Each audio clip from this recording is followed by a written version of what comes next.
वळूयात पुढल्या बातम्यांकडे। हैदराबाद गॅझेटच्या जीआर वरून भुजबळ नाराज आहेत। जीआर रद्द करा किंवा त्यामध्ये बदल करा अशी मागणी छगन भुजबळ यांनी केली आहे। जीआर काढताना दाखवला नाही असं देखील भुजबळांनी म्हटलं।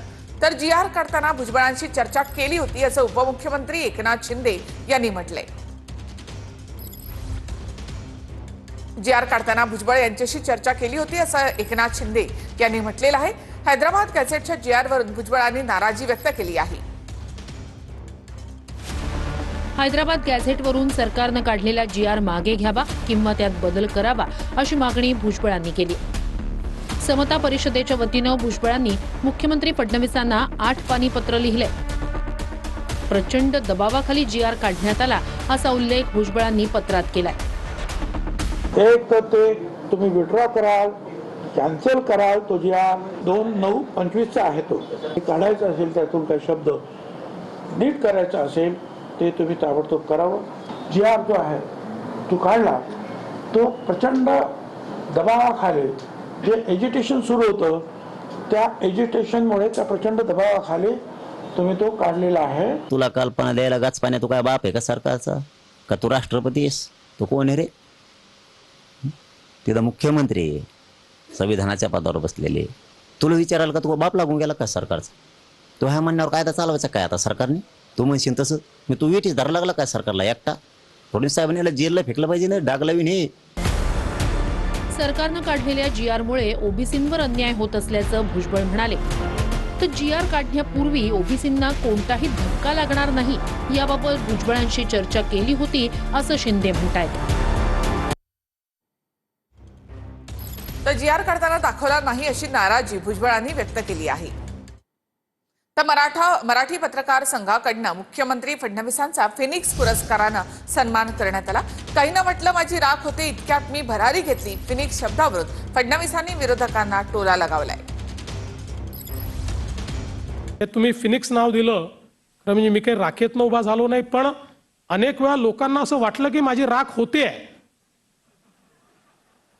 आणि तेवढ्यात मी आपली भरारी घेतली।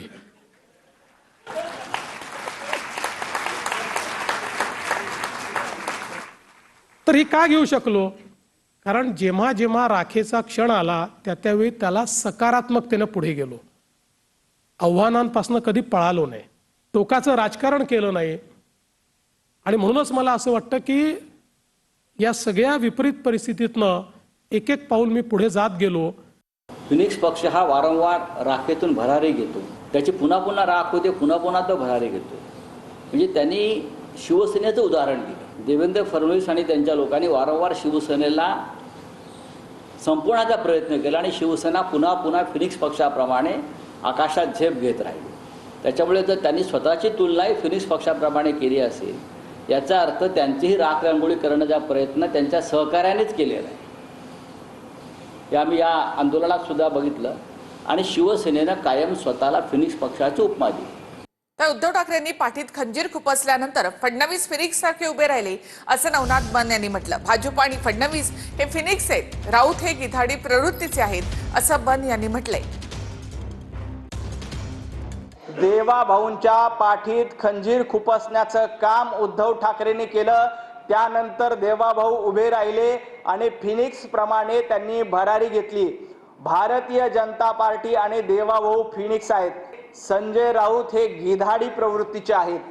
संजय राऊत किंवा उद्धव ठाकरे यांच्या गटाचा आजपर्यंतचा इतिहास बघितला तर तो गिधाडी प्रवृत्तीचा इतिहास आहे।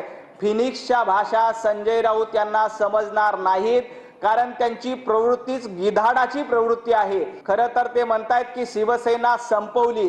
अहो, शिवसेना संपवायला स्वतः उद्धव ठाकरे जबाबदार आहेत।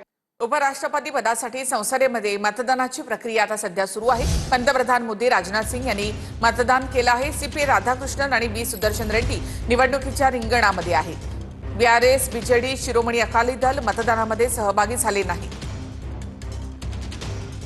तर पंतप्रधान नरेंद्र मोदी, अमित शहा, राजनाथ सिंह यांनी देखील मतदान केलेलं आहे।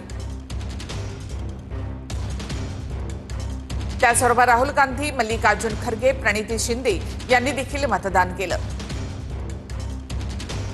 तर विरोधकांनी निश्चितच स्वप्न पाहत राहावं असं मुख्यमंत्री देवेंद्र फडणवीसांनी म्हटलं।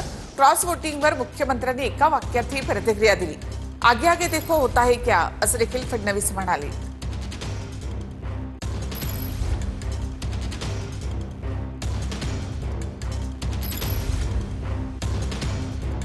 विरोधकांकडून असं म्हटलं जातं की क्रॉस वोटिंग होईल आणि एनडीएतले सुद्धा काही खासदार आमच्या युपीएच्या उमेदवाराला मतदान करतील. त्यांनी निश्चित स्वप्न पाहत राहावं. मी एवढंच म्हणेन, आगे आगे देखिए होता है क्या. महाराष्ट्रात क्रॉस वोटिंग होईल. आगे आगे देखिए होता है क्या.